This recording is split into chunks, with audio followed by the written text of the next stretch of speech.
So is literally everyone playing Lucian now?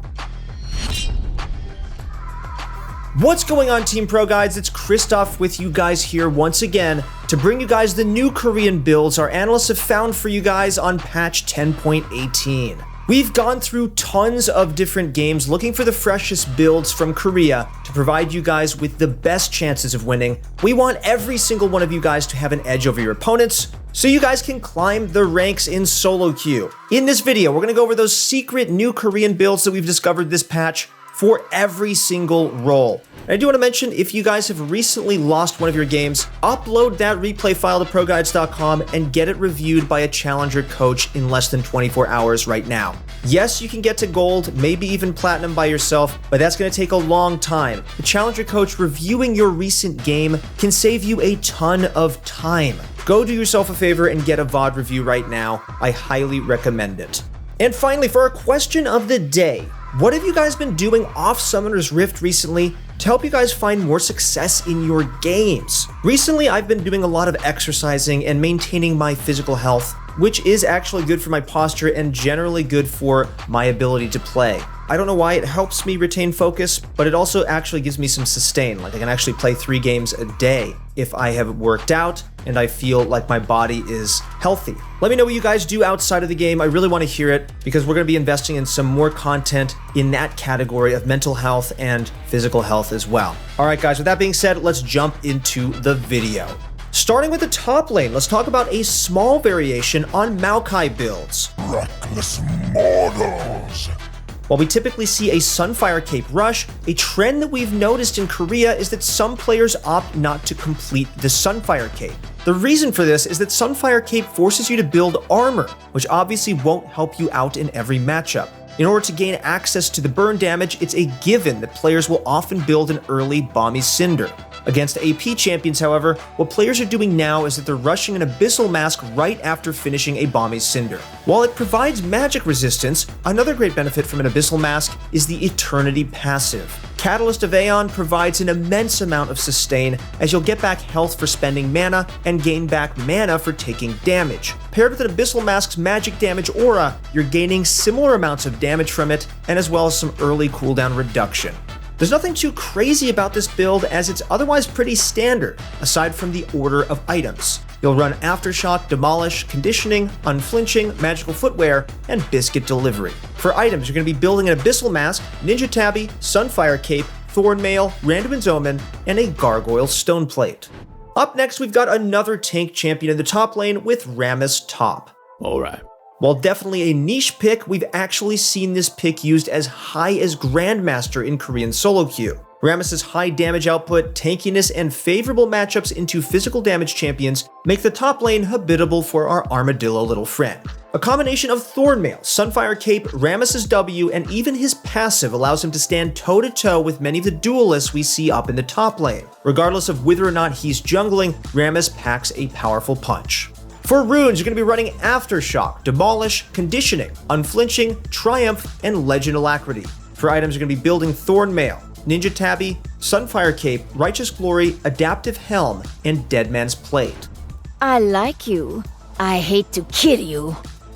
Ooh, that is spicy. Players are now running Unsealed Spellbook on none other than Fiora.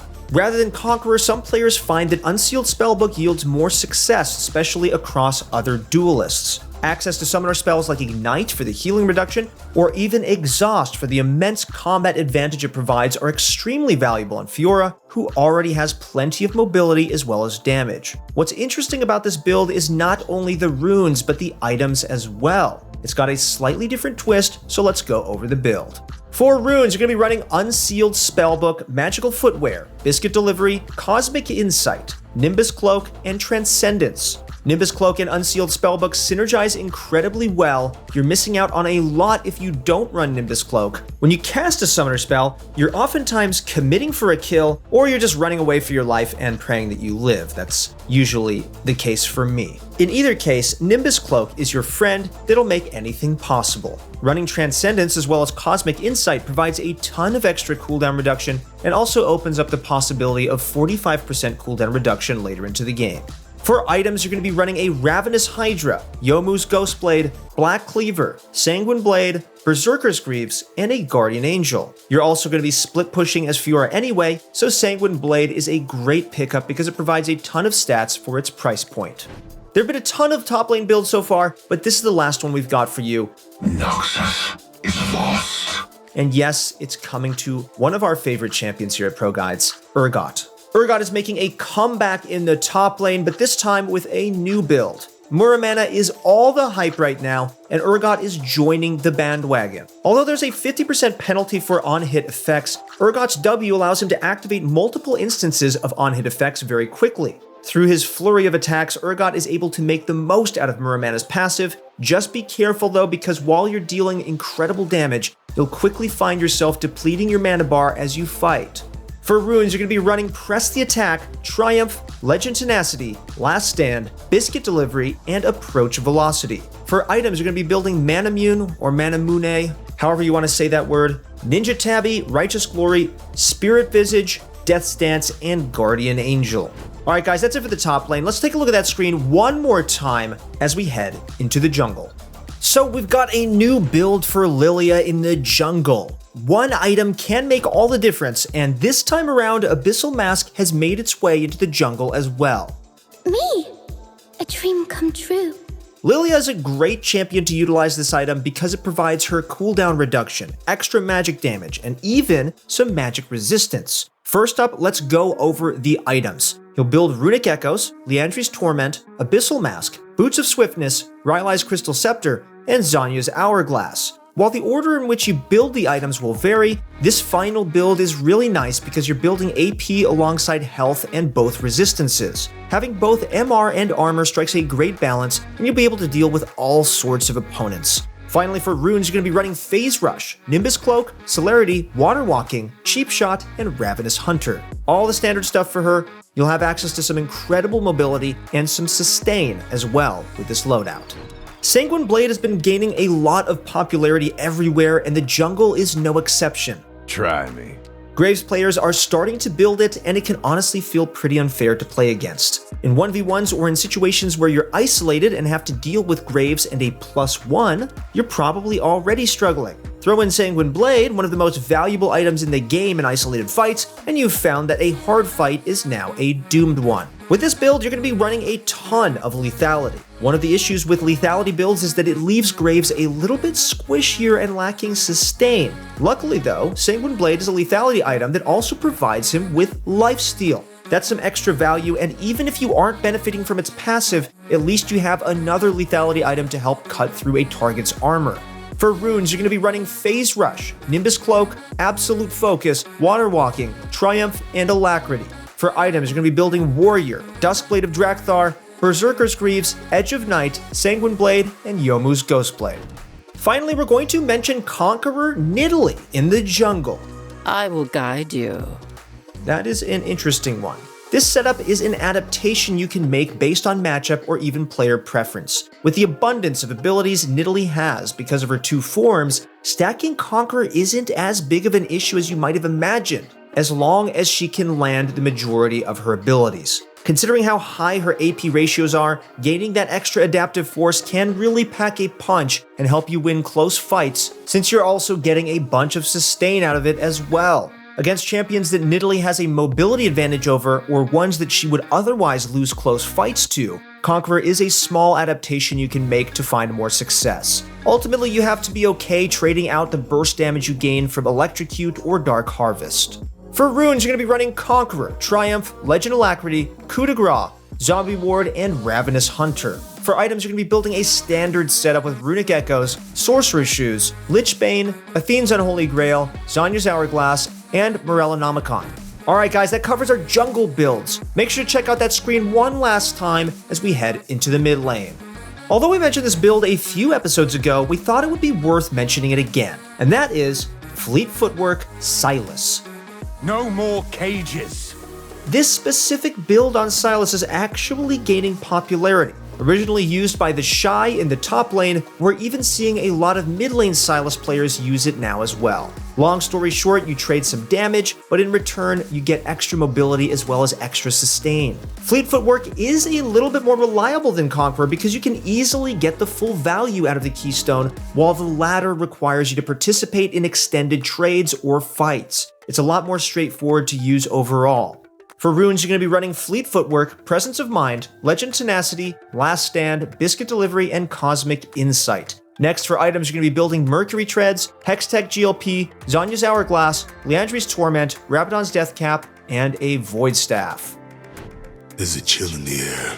While we don't know if this build started in Korea, we do want to keep you guys informed on meta builds, regardless of where they're from. Quite recently, Fnatic pulled this pick out against G2 Esports to win their set against them. There's a lot of potential with this pick and with this build as well. When we think of marksman, we think of scaling champions, but we all know that Lucian is one of the strongest early game marksmen in the game. His ability to almost instantly activate Press the Attack alongside the natural burst damage he has with his passive and Q make him a very difficult champion to play against. While there's a lot of hype around Muramana right now, and yup, Lucian mid is using it too. While you do trade off the sustain and utility that Blade of the Ruined King would provide, you gain an incredible amount of burst damage from Muramana as you're able to activate it twice after casting an ability. Presence of Mind and Essence Reaver will ensure that your mana bar stays topped, and the synergy is pretty apparent. For runes, you're going to be running Press the Attack, Presence of Mind, Legend Bloodline, Coup de Grace, Magical Footwear, and Biscuit Delivery. For items, you're going to be building Mana Immune, Essence Reaver, Infinity Edge, Berserker Greaves, Death's Dance, and Phantom Dancer. In games where you need armor penetration, trade out the Phantom Dancer. While your crit chance will end up on the lower side, you'll still deal a ton of damage. There's always small itemization differences you can make, so be ready to make them. For example, Nemesis's, that's a tough one to say. His endgame build in the game we mentioned was Muramana, Essence Reaver, Infinity Edge, Berserker's Greaves, Lord Dominic's Regards, and a Maw of Malmortius. He recognized that he needed the magic resistance to survive the enemy LeBlanc's burst damage, as well as a Last Whisper item to cut through the very beefy frontline in Ornn, Set, and Braum. Alright guys, that covers our mid lane builds. We'll put them on the screen one last time as we head into the bot lane. Our very first bot lane build is for JHIN. Lethality JHIN is making its comeback. The stage is set. The early power spikes, convenient itemization, and most importantly, the armor penetration make it a great option to burst down opponents. In most cases, players build a Youmuu's Ghostblade as their item of choice, but it isn't unheard of for players to instead go for an Edge of Night. Otherwise, you'll build typical items on him. For runes, you're going to be running Fleet Footwork, Presence of Mind, Legend Bloodline, Coup de Grace, Nimbus Cloak, and Gathering Storm. For items, you're going to be building Youmuu's Ghostblade, Infinity Edge, Boots of Swiftness, Rapid Fire Cannon, Mortal Reminder, and Phantom Dancer. Lead the target.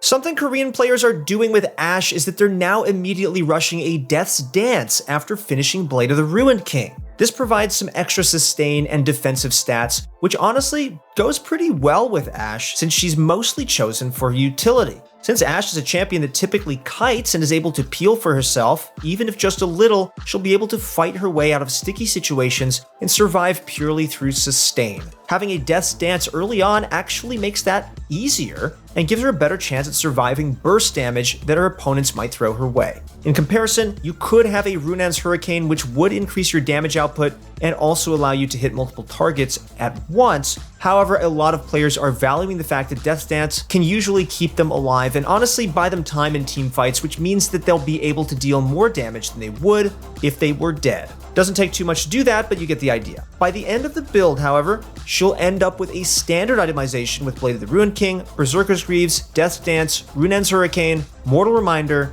and Infinity Edge. For her runes, you're going to be running Lethal Tempo, Presence of Mind, Legend Alacrity, Coup de Grace, Biscuit Delivery, and Cosmic Insight. Time for a shakedown. Our final bottom lane build is another one that ends up being pretty vanilla once you manage to fill up your inventory. However, the beginning is definitely something new as you'll build a Cull on CAITLYN and also run the Cut Down Keystone. As we all know, the Cut Down Keystone provides bonus damage when you have less maximum health than your opponent. By building a Cull, you're going to, in a sense, shoot yourself in the foot by not having the bonus health that Doran's Blade would provide. However, since you'll end up with less health than your opponents, it'll be easier to access this bonus damage. The magic number is making sure that the enemy has at least 10% more maximum health than you, so avoiding the bonus 80 health from a Doran's Blade really does count. Unlike Last Stand and Coup de Grace, Cutdown can often feel a lot less conditional. It's all about taking the measures to make sure it'll activate beforehand, while the other two can add a sort of mini-game that you might want to or not want to play. As the game progresses, Cutdown's value also increases as the bonus damage output on it scales all the way up to 15% against very healthy enemies. With that said, just know the items and runes are honestly the same as always. For runes, you're going to be running Lethal Tempo, Presence of Mind, Legend Bloodline, Cutdown, Nimbus Cloak, and Absolute Focus. For items, make sure to start with that call, but eventually end up with this or a similar 6-item build: Infinity Edge, Berserker's Greaves, Rapid Fire Cannon, Storm Razor, Lord Dominic's Regard, and Static Shiv. Ultimately, I know that this build might feel pretty risky to use, and it might be hard to get used to. If you want some help learning to play Caitlyn even without the extra health, just go get a coach on ProGuides.com, where they'll give you some inside tips to make you learning Caitlyn a lot easier. And then upload one of your recent games, and you don't have to talk to anyone, they will just give you a video in return with everything that you can do to improve.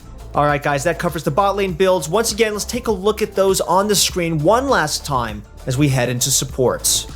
For supports, we've got a treat for those of you who like to carry your games. Suffering awaits!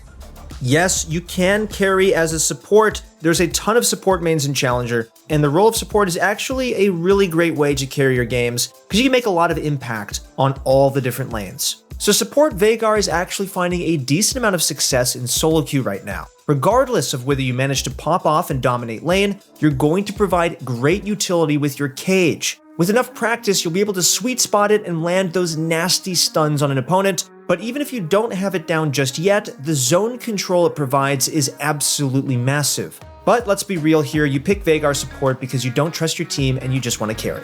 Good times to pick up Veigar support are when the enemy bot lane picks scaling champions, or if your team is lacking magic damage. Veigar's Q has decent range, so you can always try to slowly poke your opponents out with your Qs. And if you get those kills with your Q, you get some bonus AP. Of course, it's inevitable that you land something, right guys? For runes, you're going to be running Summonary, Mana Flow Band, Celerity, Water Walking, Taste of Blood, and Relentless Hunter. In cases where you manage to push in waves with support Veigar, don't underestimate your ability to roam to the mid lane or even top lane. That cage is absolutely nasty, and even if you don't land the stun, most champions won't be able to get across the barrier and will instead have to burn flash to get out of sticky situations. For items, you're going to be building Shard of True Ice, Sorcerer's Shoes, Hextech Protobelt, Zanya's Hourglass, Morellonomicon, and Void Staff. Alright guys, that wraps up our builds for this video, so take a look at them on the screen one last time. Thank you guys so much for watching. Once again, if you guys want to get better at League of Legends, go check out ProGuides.com or download our free app in the App Store. And if you're interested in more content like this, just consider subscribing. We release videos every single day. Alright guys, that's it for me. Once again, it's been Christoph with you guys. Thank you so much for watching. Good luck in your next few games, and I'll see you on the Rift.